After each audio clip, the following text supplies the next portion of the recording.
Okay, I've done a couple of videos already on this Rolex Day-Date with a President bracelet, and this is the 36mm version. This dates from about 1999, I believe.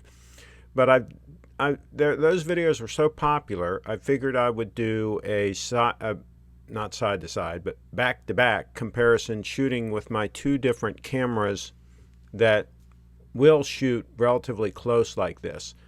These first clips are with the Panasonic FZ1000, and at the widest it's about 37mm in 4K mode, and it's f2.8, and that's what these clips are being shot with. And it is a little more forgiving about being in focus because it's f2.8. When I shoot with the next camera, which is going to be the Sony RX100M4, I'm going to be shooting at f1.8 because I don't have a lot of light on this watch, so I'm keeping these lenses wide open. If I'd brought in some additional light, then maybe I could have stopped down a little bit, but I'm shooting wide open, and you can get relatively close, about a ½ inch or so from the lens element. And the other problem is that the lens is then blocking the light somewhat, so it's kind of tricky to have light on the watch and be that close all at the same time, because I'm just using window light coming in from off to the left on these shots.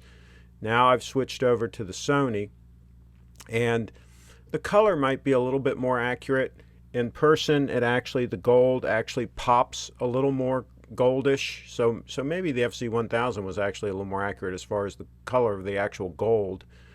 But you can see here that it's having a challenge keeping it in focus, and I used AF on both of these because, again, the watch is moving around and the focus is kind of critical, and it's difficult for me to hold the watch and manually focus at the same time.